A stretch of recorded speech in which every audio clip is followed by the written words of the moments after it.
hallway smelled like antiseptic and expensive coffee. Ian walked through the automatic glass doors of the Los Angeles Medical Center with the kind of presence that made people step aside without knowing why. At 38, he wore his wealth in the cut of his charcoal suit and the platinum watch that caught the afternoon light streaming through floor-to-ceiling windows. His long silver hair was pulled back in a low ponytail, sharp features and intense dark eyes giving him the aura of someone who'd survived things that killed other people. 2 assistants flanked him, discussing wedding venues. The wedding, 2 weeks away. Finally marrying Choi Yuna after 8 years of engagement delays. He should feel something about that. He didn't. His aunt Sunhee had called and insisted he visit the hospital before the wedding. She was a major donor and board member, and the hospital's luxury event hall was being considered for the reception. A courtesy meeting with the chief medical officer, she'd said. Family obligation. He could sense there was something she wasn't telling him, but he decided to do it anyway. They turned down a corridor marked Administrative Offices, and Ian stopped walking so abruptly that one assistant nearly collided with him. Across the hallway, maybe 30 feet away, a woman in a white doctor's coat stood addressing a cluster of nurses and residents. She gestured as she spoke, confident, authoritative, and something about the line of her shoulders made Ian's chest tighten with a recognition he couldn't name. Then she turned slightly, and he saw her face. Dr. Chika Matthew, 8 years older than the last time he'd seen her, but unmistakably, her. The gentle roundness had sharpened into elegant cheekbones. Her natural hair, which she used to wear in simple styles, was now sculpted into an intricate updo that spoke of time and care and self-possession. She looked like someone who'd built something, like someone who'd won. Their eyes met across the corridor, and the world went silent. Her face, warm brown skin that used to light up when she smiled, went absolutely cold. Ice in her eyes. No recognition of anything they'd been to each other. Just a stranger looking at another stranger she wished would disappear. Before Ian could move, before he could breathe, before his brain could process what seeing her after 8 years meant, 3 children came barreling around the corner like tiny tornadoes. "Mom! Mom! The vending machine ate my dollar!" The boy waving a crumpled bill had light brown skin and dark hair cut short. "Geez, it's called mechanical failure, Ebuka. You can't negotiate with a vending machine." This from another boy, slightly taller, speaking with the seriousness of someone explaining quantum physics. "I already reported it to maintenance. Problem solved." The girl between them adjusted her glasses with the confidence of someone who'd just saved the world. All 3 were beautiful. All 3 looked maybe 8 years old. All 3 had features that were distinctly, undeniably Korean. And when the serious boy turned to look at his mother, Ian's lungs forgot how to work. It was his face. Exactly his face. The same expression from childhood photographs. The same way of holding his head. The same intensity in dark eyes that now locked onto Ian with analytical focus. "Why is that man frowning at you like the Incredible Hulk?" Ebuka asked loudly, pointing directly at Ian. Chika's head snapped up. She saw Ian and something flickered across her face before locking down. She stepped between the children and Ian like a human shield. "Children," she said with mountainous authority. "Inside, now." "But Mama, who's the frowning Hulk man?" "Now, Ebuka, do exactly as you're told." Steel in her tone. The serious boy looked at his mother, then at Ian, then back. "Oh my God!" "Facial recognition match," he muttered to his siblings. 94% probability of genetic relation. "Why does he look like you little boys?" the girl whispered. "Wait, is he our dad?" Ebuka's stage whisper carried across the entire hallway. The silence felt like the moment before a building collapses. Ian's eyes moved from the children to Chika. 3 children. All around 8 years old, all with his face. The math was devastating and undeniable. "Chika," he whispered. "Dr. Matthew," she corrected, ice in every syllable. "We're not friends. We're nothing." She took the children's hands and walked past Ian close enough that he could have touched her. She didn't look at him. The children glanced back. The serious boy's eyes met Ian's for just a moment, curious, analytical, and trying to solve a puzzle. Then they disappeared around a corner. Ian stood in an empty hallway that felt like an explosion site. His assistant touched his elbow carefully. "Sir, the venue coordinator." "Cancel it," Ian said. "Cancel everything. Before we continue, can I ask you a very simple question? Are you team? Just 5 minutes? And now you're deep in the story like you signed a contract?"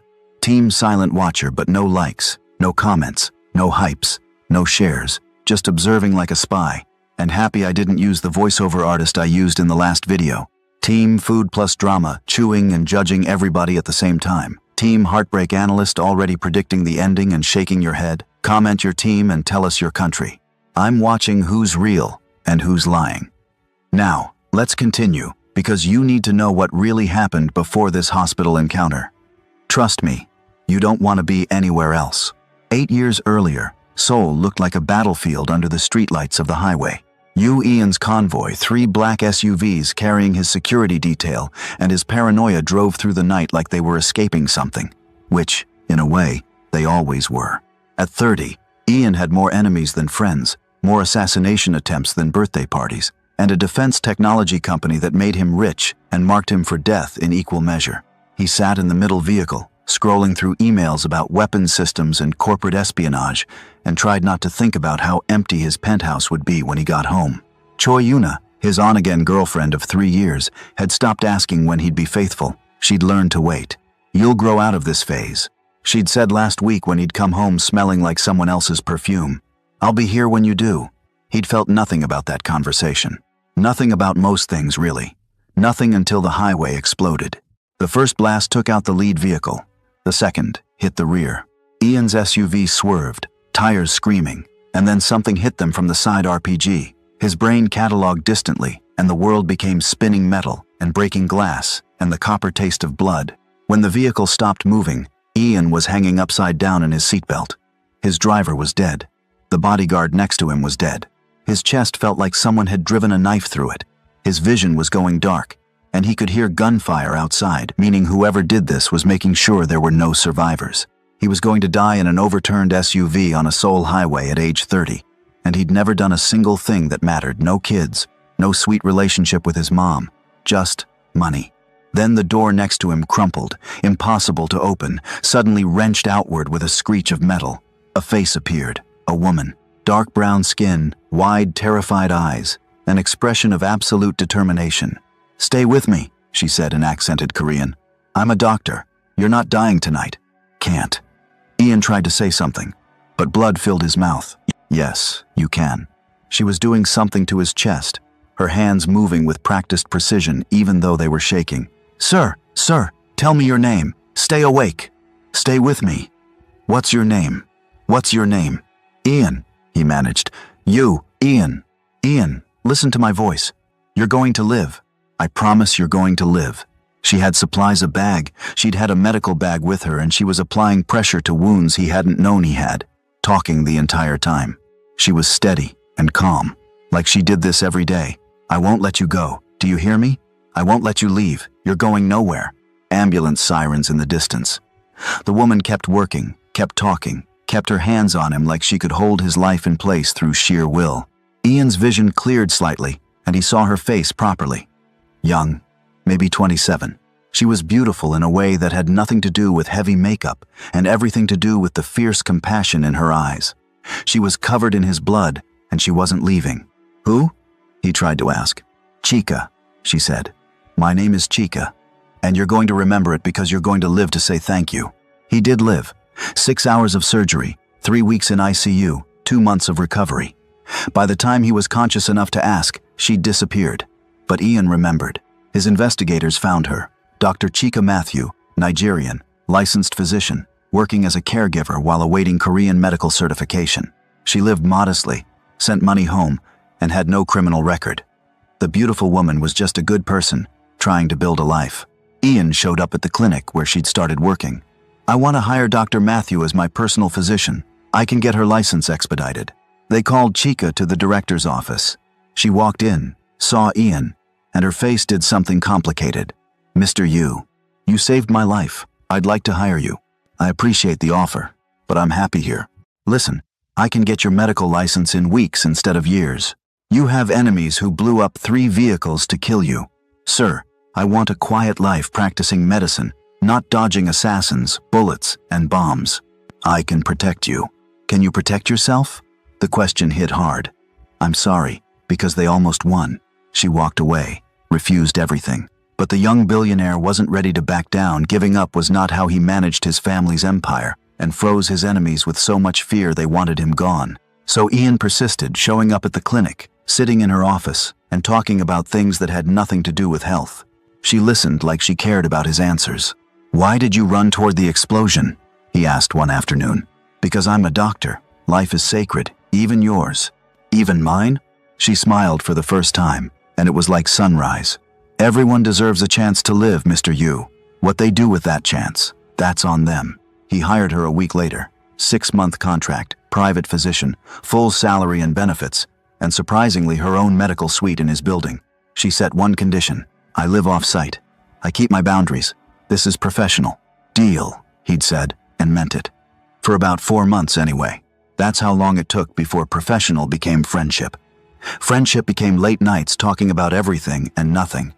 And late nights became the slow, terrifying realization that he was falling in love with someone who actually saw him as a person instead of a bank account, or a target, or a means to an end.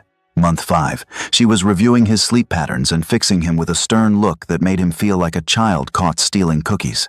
"Mr. Super Powerful You, trauma recovery requires 8 hours of sleep. You're getting 4. This stops now." "You're ordering me around?" He was amused. No one ordered him around. "I'm your doctor." "Yes." He started listening. Month 6, he tried. Walked into Yuna's apartment with a speech prepared and got as far as, "This isn't working," before Yuna's face crumpled in a way he'd never seen.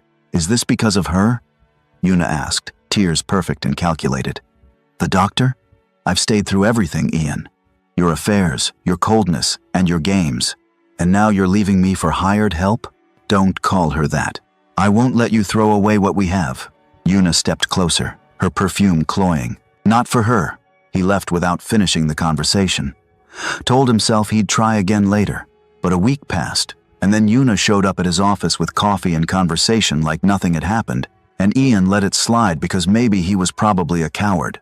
The night everything changed, Ian was in his penthouse at 2 a.m. staring at the ceiling and remembering the feeling of dying in that SUV. Survivor's guilt, Chica had told him. Common in trauma survivors. Talk about it, or it eats you alive. So he'd gone to her medical office. She stayed late, studying Korean medical journals most nights, and he'd talked about the bodyguards who died for him. About feeling like he'd stolen years that belonged to better people.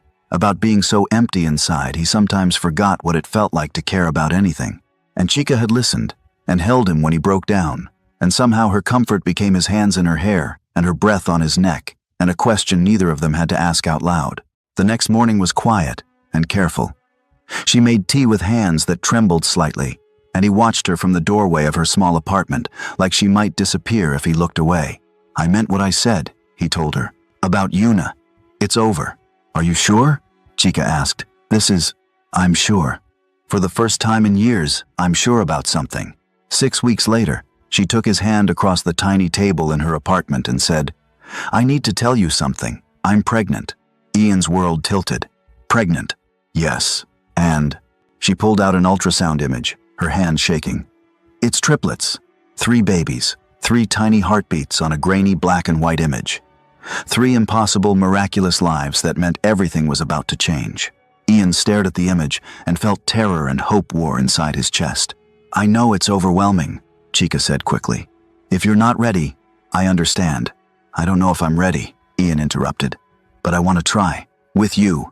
They sat there holding hands over that ultrasound image, and for the first time since the highway explosion, Ian felt like he might actually be living instead of just surviving. Meanwhile, Choi Yuna stood in her apartment scrolling through photos with cold calculation. 8 years invested in you, Ian. 8 years tolerating his affairs for his money. And just when he was broken enough to settle, this doctor from Africa appeared and ruined everything. She zoomed in on a new photo, Ian and Dr. Chica Matthew at a restaurant. The doctor's hand on her stomach in a protective gesture. Yuna was a woman, and she knew when a woman has another life inside of her. That doctor was pregnant, and in that photo, Ian was looking at her like she'd hung the moon. Yuna called her secret boyfriend on the payroll of Ian's enemies. He was feeding her information and intimacy for eventual asset access. "We have a problem. I'm about to lose 8 years to a pregnant doctor. I need her destroyed. That'll cost you. I'll pay. Make it happen." The investigator's Nigerian deep dive returned with a folder thick as a brick. Chica has been married for 5 years to a lawyer named Adeyemi. There was hospital records showing pregnancy loss. Chica left Nigeria suddenly. Husband claimed she abandoned their marriage and was mentally unstable. Most importantly, the marriage was never legally dissolved. Perfect, Yuna breathed. What she didn't investigate was that the husband was abusive. The pregnancy loss came from his violence. Chika tried for 3 years to divorce. He used legal connections to trap her. She fled Nigeria to save her life. The investigation came with the husband's details. Yuna immediately called Lagos. "Your wife is in Korea, pregnant with another man's child." The voice was gravel. "What? Chika? That dumb fool? She's mine. If I can't have her, no one can. No one." "Sir, listen, I can help you. Come to Seoul. I'll pay. We'll expose her together. I hate cheaters." 3 weeks later, Yuna arranged dinner at Seoul's most expensive restaurant. Chika was 2 months pregnant, cautiously happy. Yuna had tipped off paparazzi, coordinated Adeyemi's arrival, and orchestrated everything. Adeyemi walked in like an avenging angel. This man walked straight to their table, voice projected for everyone. "Chika, my wife, what are you doing here?" Chika's face went white. She froze like he'd struck her. Ian stood, protective but confused. "What? She's my wife," Adeyemi announced. "We've been married for 5 years. She abandoned our marriage, stole from me." He looked at her stomach with theatrical shock. "What? Is she pregnant? My child?" Chika couldn't speak. The trauma locked her vocal cords. "She told me she couldn't have children. She left me, took my money, ran to Korea." Adeyemi was perfectly performing for cameras.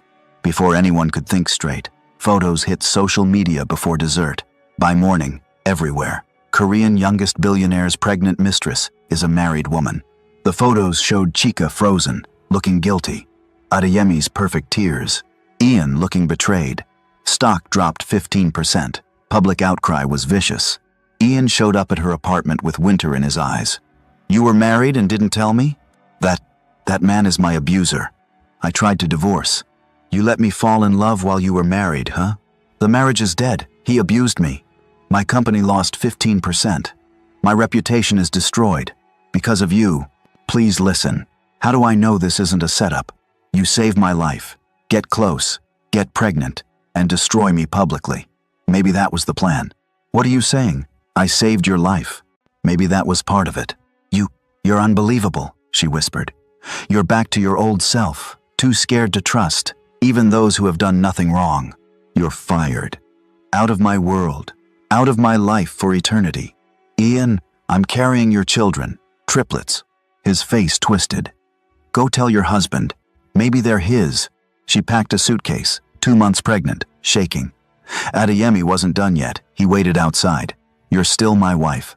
Come home or I'll make your life here miserable too." So she ran. What was she supposed to do? Chika bought a bus ticket and disappeared into Korea's countryside. Ian's mother, Yoo Hae-jin, hadn't built an empire by believing convenient stories. She had seen everything unravel and knew something was wrong somewhere. She hired the best investigator. Find out what actually happened, all of it.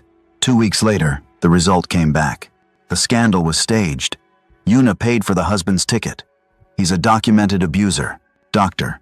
Matthew tried to divorce for 3 years. He blocked it legally. She escaped to save her life. Hae-jin read court documents, hospital records from violence-caused miscarriage, and neighbor testimony about threats. Everything was orchestrated. Everything lies. Her stubborn son had thrown away the only genuine thing in years. Find her. Find Dr. Matthew now. 4 months later, Hae-jin's car pulled up to a small traditional town called Andong, 3 hours from Seoul and a lifetime away from everything else. The investigator had tracked Chika to a tiny room above a traditional herbalist shop, where she was 6 months pregnant with triplets and working illegally at a guest house cleaning rooms for cash because she couldn't use her medical credentials anymore after the scandal destroyed her reputation. Hae-jin watched Chika walk up the street from her shift exhausted, visibly pregnant, moving like every step hurt and felt rage at her son that could have powered a city. When Chika saw the expensive black car, she froze with a hand on her belly, fear written across her face as the thought of her abusive ex-husband flew through her mind. How did you find me?" Chika asked when Hae-jin approached. "I'm not here to hurt you. I'm here because those innocent and beautiful babies need protection." They ended up in Chika's tiny room, sitting on floor mats because there was barely furniture. Hae-jin laid out everything her investigator had found. The scandal was staged. You were set up. I know my son is a stubborn idiot, but this isn't about him. It's about those children. Family suddenly matters when there are grandchildren. Chica's voice was bitter. Family has always mattered. That's why I'm here. Hei-jin leaned forward. I spent 30 years watching powerful people crush those beneath them. Not because the victims were weak, because they lacked resources. You saved my son's life when you had nothing to gain. You're a doctor living in a room above a shop because one woman decided to destroy you. That's not weakness. That's injustice. And I have resources to fix injustice. I don't want your son's guilt money. This isn't guilt. This is strategy. Those babies are my grandchildren. I protect family. Hei-jin pulled out a folder. You can stay here, eating 1 meal a day until you give birth in a rural clinic with no high-risk pregnancy support. Or you can come with me to Los Angeles, run the hospital my family has some influence on, live in safety, get the medical care you need, and let my legal team finalize your divorce using international law. Why would you do this? Because you saved my son's life. I'm mother. And you're carrying my grandchildren. That's all that matters. Chica felt all 3 babies move distinct kicks, each one a reminder that this wasn't about her pride anymore. If I accept, but I never see your son again. Ever. That's your choice. Not his. Not mine. Yours. Then I accept. For them. Not for him. The divorce was finalized by Hei-jin's international legal team using U.S. courts, abuse documentation, and loopholes that Adeyemi never saw coming. By the time Chica was 8 months pregnant in Los Angeles, she was legally free. Adeyemi never received notice. He still thought she was bound to him, still thought she'd come back. He had no idea she'd escaped completely. 8 years passed. Chica gave birth to triplets Kamzi, Adana, and Ibuka, 3 perfect babies who all looked exactly like their father. She raised them in Hei-jin's sister-in-law's mansion, worked her way up from staff doctor to chief medical officer, and never dated anyone because trust was a broken thing she'd locked away. The triplets grew up brilliant and funny and loved. Their grandmother Hei-jin visiting them regularly, watching the kids call their great-aunt Sun-hee grandma, thriving in a life built on Chica's determination and Hei-jin's resources. Hei-jin set up legal trusts, putting company shares and assets in the triplets' names. They were irrevocable and binding. Yuna, back in Korea playing the devoted fiancé for 8 years, had no idea. She thought marrying Ian would make her extremely rich. She had no idea the money was already gone, locked away for 3 8-year-old children in Los Angeles. And Ian, hollow and workaholic and drowning in regret, finally agreed to marry Yuna after 8 years of delays. The wedding was planned for Los Angeles. Yuna's idea, wanting American press coverage.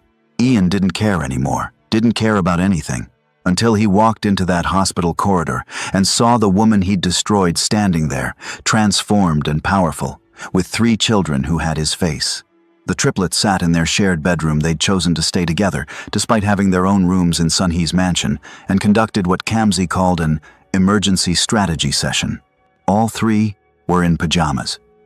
Kamzi had his investigation notebook open. Adana sat cross-legged looking thoughtful. Ibuka was eating chips with the focused intensity of someone solving world hunger. Facial recognition match was 94%, Kamzi said, writing notes. That man might just be our biological father. Mom knows him, Adana observed. Did you see her face? She's scared of him. I'm not scared of him, Ibuka announced through a mouthful of chips. I'm confused. Why does he look like us? They'd overheard enough conversations between Sun-hee and Hei-jin to piece together the basics. The man from the hospital was Ian, their father, who'd abandoned their mother when she was pregnant, who was getting married in 12 days to someone who wasn't their mom. We need more information, Kamzi decided. Operation Investigate Father, Phase 1, Research. Kamzi Googled Ian on his tablet and found a rabbit hole of information. Defense technology billionaire. Survived assassination attempt 8 years ago. Scandal involving married mistress around the same time. Public condemnation. Stock drop. The articles painted both Ian and someone named Dr. Matthew in harsh light. But Kamzi was 8 and smart enough to know that stories had multiple sides. Why was Mom called married if she's not married now? He asked aloud. Maybe she was married before? Adana suggested. People get divorced. We should ask Grandma Hei-jin when she gets here tomorrow, Kamzi decided. She'll tell us the truth. The next morning, Hei-jin's arrival at LAX involved the triplets nearly tackling her with hugs. Grandma, we saw him. Someone who looked like us. He might be our dad. He was at the hospital. Hae-jin looked at Sun-hee over the children's heads with an expression that clearly said, well, this escalated. That evening, the adults held a meeting in Sun-hee's study. The triplets, naturally, eavesdropped from their carefully cultivated hiding spot behind the heavy curtains. Ian knows the children exist, Hae-jin said. He's asking questions. The answer is no. Chika's voice was ice. He doesn't get to know them. They're his children too. He threw me out pregnant. He told me to tell my husband about the babies. He doesn't deserve fatherhood. What if the children want to know him? Sun-hee asked gently. Then I'll explain who he is. A man too scared to trust. A man who chose paranoia over truth. The triplets exchanged looks behind the curtain. Kamsi whispered. He told her to tell her husband, but she wasn't married. He thought she was lying, Adana whispered back. But why? Ebuka was eating more chips. Why would he think that? They realized they were missing critical information. Kamsi added to his notes. We, the great triplets, need to understand the scandal. There's something else, Hae-jin continued in the study. Yuna's boyfriend? Yes, she has a boyfriend. She has been secretly seeing him for years while pretending to be the patient girlfriend. He's on the payroll of the people who tried to kill my son 8 years ago. Chika's sharp inhale was audible. What? He wants Ian dead. Actual assassination planned for after the wedding. Yuna doesn't fully know. She thinks it's just about stealing money. But he's working for the enemy. You have to tell Ian. I tried. He won't listen. That boy says I'm interfering in his life. So we let him marry a woman working with assassins? No. We stopped this wedding. But I need your help.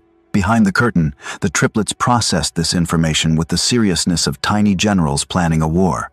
Someone wants to kill our biological dad, Ebuka said, mispronouncing biological. Chips forgotten. If he dies, we never get answers, Kamsi added. We have to tell Mom what we found out, Adana decided. They emerged from hiding and knocked on the study door. When Chika opened it and saw all three of them standing there looking solemn, she sighed. You were listening. Mommy, we need to show you something, Kamsi said. We've been investigating. They showed her Kamsi's research. The old articles, the scandal timeline, Adana's observations about the sad groom marrying someone mean. And Ebuka showed her a photo he'd found in Sun-hee's old albums, Chika and Ian together 8 years ago. Both smiling, both looking happy, in a way Chika hadn't looked in years. You looked different here, Ebuka said quietly. You look happy, Mommy. Chika stared at the photograph and felt 8 years of armor crack just slightly. What happened? It's complicated, babies. We know he's our father, Kamsi said. We investigated. We just want to understand. Chika sat down with them then and there and told them the truth. Not all of it, they were 8, but enough. That Ian was their father. That he'd believed lies about her. That they'd been separated because of those lies. That she'd never told him about the birth because he'd hurt her too much. Do you still love him? Ebuka asked. Chika took a long time to answer. I loved who I thought he was. But that person might not have been real. Do you want us to know him? Kamsi asked. That's not my choice. It's yours. When you're old enough to understand. We're 8, Adana said seriously. We understand more than you think. The next day, Chika was finishing her hospital rounds when she walked to the parking garage and froze. Adeyemi was standing next to her car. The man was older now, still broad-shouldered, still projecting ownership like it was oxygen. Hello, lovely wife, he said. Chika's hands shook, but she didn't run. She didn't freeze, gone were those days. She pulled out her phone and pressed the speed dial for security she'd programmed years ago. Listen and listen good. I'm not your wife. I divorced you 8 years ago. That divorce isn't legal. I never signed papers. You didn't have to. Abandonment clause. International court. It's done. He stepped closer and Chika held her ground. You think you can just leave me? Have children with another man? Those children are none of your business. I'll tell him they're mine. I'll destroy you again just like before. You know me and what I'm capable of. Try it. Chika's voice was steel. I have lawyers now. I have resources. I'm no longer that powerless doctor you abuse physically and mentally. Your threats don't work anymore. You can't hurt me. Security appeared, then Chika had called ahead, had prepared for this exact scenario. Her legal team appeared seconds later. The lawyer stepped forward with papers already prepared. Sir, you're trespassing. Restraining order are being filed now. Police arrived and served papers. Adeyemi sputtered threats, but they meant nothing now. He was invited to destroy her peace, and instead got a metaphoric slap on the face. Chica watched him being escorted out and felt something unlock in her chest. "You can't hurt me anymore," she repeated, and meant it. From across the parking garage, the triplets watched with Sun Hee. They'd come to surprise their mom with lunch and instead witnessed her being powerful, prepared, and unafraid. "Mom is so cool," Ebika breathed. "Strategic preparation," Kamsi noted in his book. She anticipated his arrival. "She's not scared of anything. Mommy is a superwoman," Adana said, and all three of them felt proud. That evening, Chica called Hae-jin. "Yuna brought my abuser back into my life. That was a mistake. What do you want to do?" "Everything. I want Yuna exposed. I want Ian to know the truth. I want my children safe. I want justice." Hae-jin smiled. "That's my girl. Now you sound like family." They planned. Legal team would handle Adeyemi's deportation. Investigators would gather evidence on Yuna and the assassination plot. Chica would confront Yuna at the pre-wedding dinner Yuna had insisted on hosting at Sun Hee's mansion. Hae-jin would tell Ian the truth with irrefutable proof. And the triplets would help, but safely, under supervision, following instructions. Kamsi, Adana, and Ibuka listened to the planning and looked at each other with determination that shouldn't exist in 8-year-olds. They were ready. The pre-wedding dinner at Sun Hee's mansion was supposed to be an intimate family affair. Yuna had insisted on meeting Ian's American family before the wedding, probably to scope out additional wealth to eventually steal. She walked into the grand dining room in a designer dress that cost more than most people's cars, Ian trailing behind her looking like a man attending his own funeral. Then Yuna saw Chica sitting at the table, and her face did something complicated before settling on fake sweetness. "Oh, Doctor. What a surprise." "Dr. Matthew," Chica corrected with a calm that could freeze oceans. "And I live here. This is my home." Ian's eyes hadn't left Chica since entering the room. She looked different than in the hospital corridor. She was more relaxed, but still guarded, still powerful, still everything he'd lost. "I didn't know you'd be here," Ian said. "Your aunt has been raising my children," Chica replied. "Of course I'm here." They sat for dinner awkward, tense, and every word calculated. Yuna tried to control the conversation, directing talk toward wedding plans and seating arrangements. Then Hae-jin, who'd been quiet until now, placed a manila folder on the table with the delicate precision of someone setting a bomb. "Before we discuss weddings," Hae-jin said pleasantly, "let's discuss the past. These are bank records showing payments from you, Yuna, to a man named Adeyemi in Lagos, Nigeria, 8 years ago." Yuna went pale.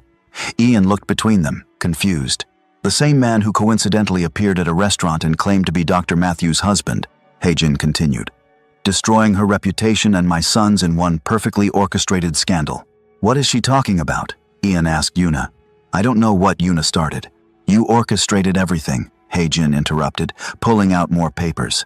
"You brought that abusive husband to perform. You created a fake scandal. You destroyed 2 lives for money. Though I'm curious." She pulled out a second folder. "Did you know your own boyfriend wants my son dead?" "What?" Ian stood up. "Your secret boyfriend of 2 years.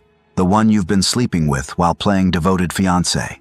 He's on the payroll of the people who tried to assassinate you 8 years ago, planning to kill you after the wedding to collect insurance and inheritance." Yuna's mask cracked. "That's you can't prove." "I have recordings," Hae-jin said simply.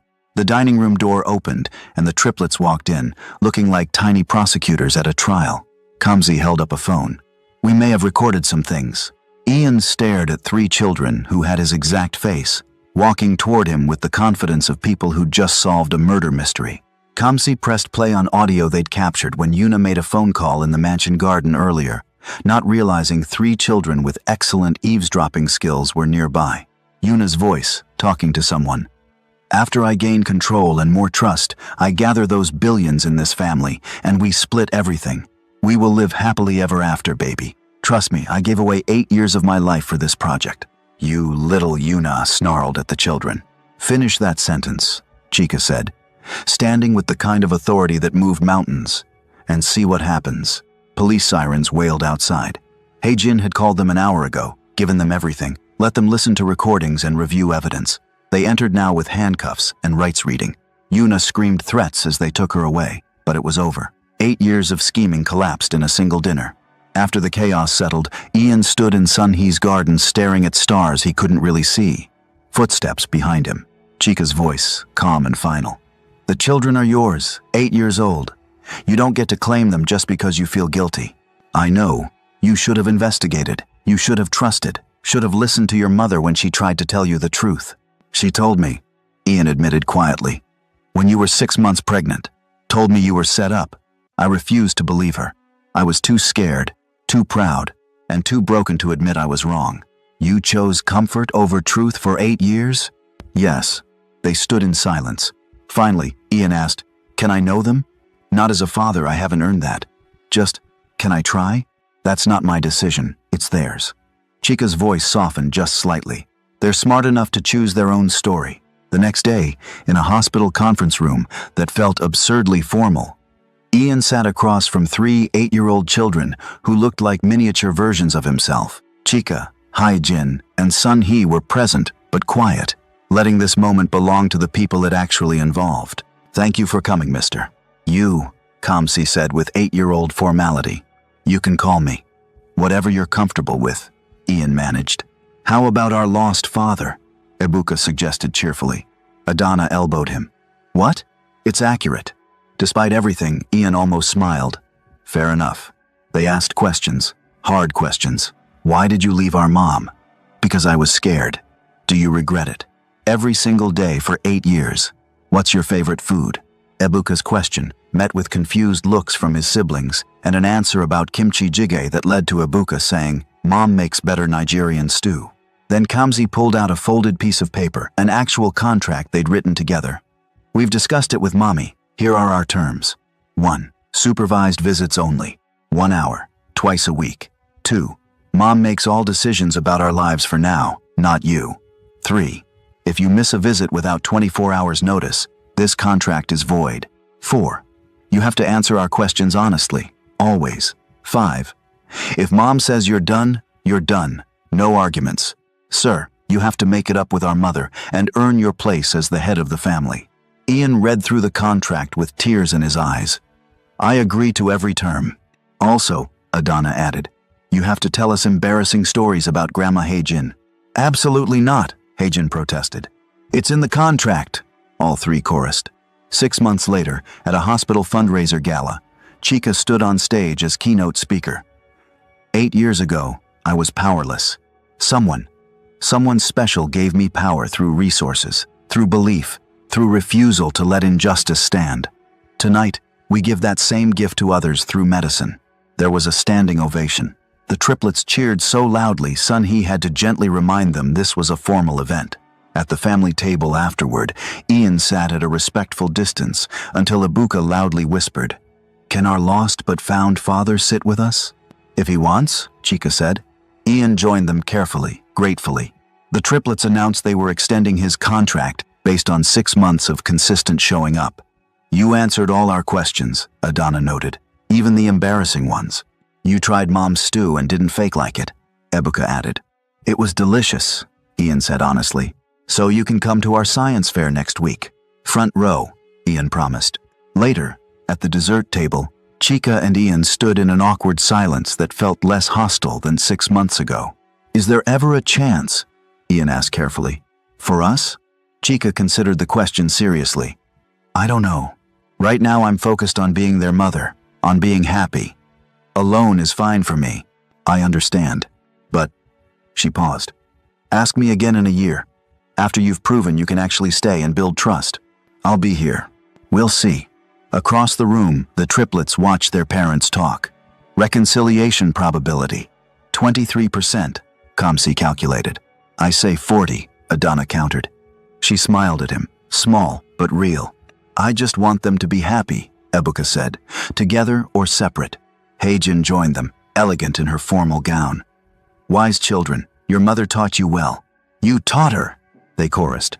She taught herself, Hai-jin corrected. Power is the medicine that saves the powerless, but the strongest medicine is the power you give yourself. She did that. She saved herself. Time pulled back to the gala, to Chica and Ian in careful conversation, to 3 children who'd orchestrated truth through investigation and love, and flowed to a family that didn't look like anyone's definition of normal but functioned anyway. No perfect ending, no guaranteed reconciliation, just people trying, showing up, building something real from broken pieces. Sometimes that was enough. Sometimes that was everything. Thank you for being part of our global family. Until next time, remember to stay strong, stay hopeful, and never be afraid to love. God bless you. Don't go anywhere, and I will see you in the next story. K Afro Tales. The weak will become strong one day.